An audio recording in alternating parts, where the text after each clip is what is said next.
Ya, assalamualaikum warahmatullahi wabarakatuh. Hari ini Bapak akan menjelaskan tentang vektor pada bidang datar. Oke, silakan disimak. Jadi pengertian vektor pada bidang datar itu dalam pelajaran fisika dikenal dua macam besaran. Yang pertama adalah besaran skalar dan besaran skalar itu adalah besaran yang hanya mempunyai nilai saja. Contohnya massa, panjang, suhu, dan lainnya. Lalu yang kedua adalah besaran vektor. Nah, besaran ini nih yang mempunyai besaran nilai dan arah ya. Ya, contohnya adalah gaya, percepatan dan lainnya. Secara geometri, sebuah vektor diwakili oleh sebuah garis berarah gitu. Jadi geometri itu maksudnya gambar ya. Panjang luas garis menunjukkan nilai dan arahnya menunjukkan arah vektor tersebut. Nah, ini contoh gambarnya nih. Oke. Titik P disebut titik asal atau titik pangkal vektor. Oke.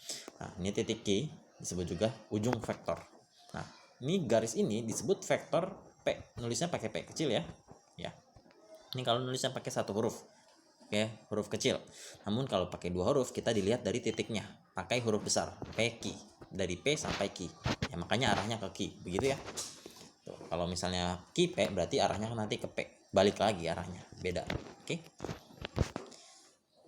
Nah, pengertian vektor pada bidang datar di sini lagi ada di dalam bidang kartesius, suatu vektor dapat dinyatakan dengan menggunakan pasangan bilangan berurutan. Maksudnya di sini kita menggunakan titik koordinat ya.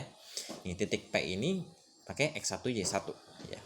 X-nya 1, Y-nya 5 gitu ya. Q-nya x2 y2. X-nya 5, Q-nya Q-nya Y-nya 4. Oke. Gitu. Lalu pada gambar diperoleh komponen vektor kolom. Ya, jadi ini penulisan vektor kolom nih, vektor PQ ya. Dari vektor Q di sini, vektor Q nih, garis ini yang putus-putus sama vektor P nih, min P ini ya. Oke. Dua vektor ini mendapatkan vektor yang baru ya, itu PQ. Nah, sini ya. PQ. Nah, jadi vektor kolomnya komponennya itu ya bisa didapatkan dari X2 dikurang X1 terus Y2 dikurang Y1. Itu dia komponen dari vektor PQ. Oke. Vektor P dan Q dikatakan sama, ekuivalen ya, ekuivalen nyebutnya sama. Jika dan hanya jika dua vektor tersebut mempunyai panjang dan arah yang sama. Contohnya nih pada gambar jejar genjang ya. Ada dua pasang garis nih. Ada AD sama BC. Nah, dia vektornya ekuivalen, AD sama BC ekuivalen. Panjangnya sama, arahnya juga ke atas semua tuh. Oke. Beda dengan AB sama CD. Panjangnya sama AB, CD panjangnya sama, tapi arahnya beda. Kalau AB ke kanan, CD ke kiri. Oke. Makanya dia tidak ekuivalen. Oke, misalnya ada vektor P. Dia komponennya itu K sama L. Q komponennya M sama N. Vektor P dikatakan sama dengan vektor Q jika K ini sama dengan M, L-nya juga sama dengan N. Ya, jadi nilainya harus sama, baru dikatakan ekuivalen ya. Itu dalam vektor komponen. Nah, itu kesamaan vektor.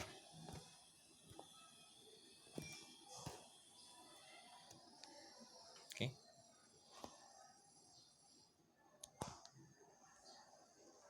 Lanjut. Di sini ya. Besar panjang vektor pada bidang datar. Oke, di sini jika komponen vektor C itu C1, C2, maka besar atau panjang vektor C ya, ini lambangnya, panjang vektor C ini lambangnya bisa didapat dari C1 dikuadratkan ditambah dengan C2 dikuadratkan, seperti itu ya.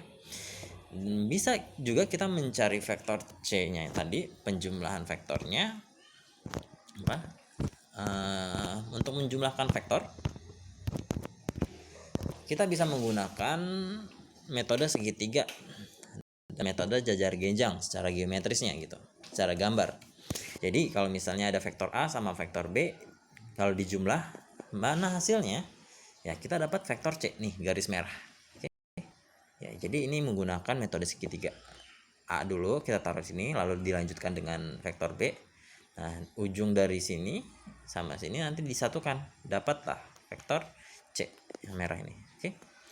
Caranya juga bisa seperti ini, B dulu yang kita tulis gambar, oke, lalu kita sambungkan dengan A, lanjutkan lagi dengan A, oke, arahnya. Oke, ya udah sambungkan lagi dah nih, dapat vektor C yang merah lagi. ya sama aja, mau dimulai dari mana sama aja ya, karena hasilnya juga sama, arahnya juga sama. Nah, dengan metode jejar genjang, nah titik pangkalnya ini sama nih, A-nya di sini, ini titik pangkalnya di sini, B-nya juga kita buat di sini. Nah, kita bantu dengan garis putus-putus ini, garis bantunya, hingga bentuk jejar genjang.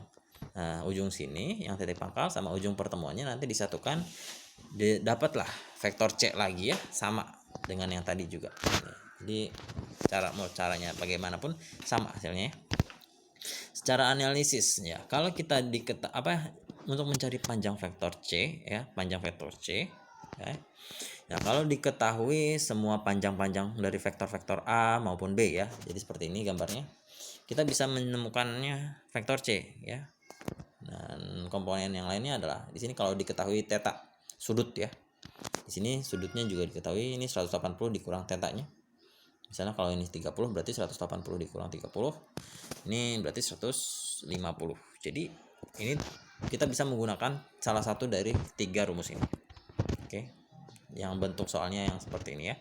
Itulah penjumlahan vektor pada bidang datar secara analisis. Oke. Lalu kalau misalnya diketahui komponen-komponennya ya, komponen vektor A sekian, A1, A2, vektor B sekian, B1, B2. Bagaimana mencari resultannya? Oke, jadi kalau resultan itu sama aja penjumlahan 2 vektor ya. Arti dari resultan adalah penjumlahan 2 vektor. Ya, C ini didapatkan C ya. Dapatnya dari mana ya? A1 tambah B1, A2 tambah B2, ini komponen vektornya. Lalu kita cari panjang C-nya, ya udah. Jadi seperti ini, A1 tambah B2, B1 dikuadratkan, lalu ditambah lagi dengan A2 tambah B2, lalu dikuadratkan juga, lalu dicari akarnya. Maka dapatlah ya panjang vektor C gitu. Untuk pengurangan vektor, jadi sama aja, kita kurangin aja nih. Namun kita ubah seperti ini bentuknya. Jadi kita bisa tahu di sini ada vektor min B. Vektor min B itu adalah kebalikan dari vektor B. Besarnya sama, namun arahnya aja yang lawanan. Oke. Jadi contohnya seperti ini nih. Tadi kan kalau B arahnya tadi ke kanan ya. Ini kita buat min B itu jadi ke kiri. Jadi A B, min B.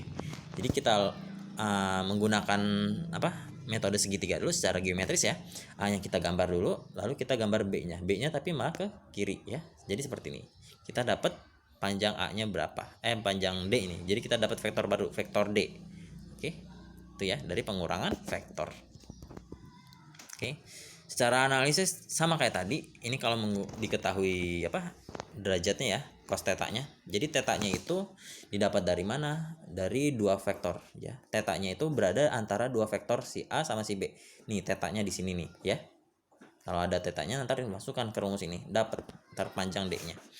Lalu jika komponen vektornya diketahui sama kayak tadi, ya sama, nyarinya juga sama. Tapi ini bedanya dikurang karena B-nya tadi kan nilainya negatif kan ya. Ya, seperti itu ya.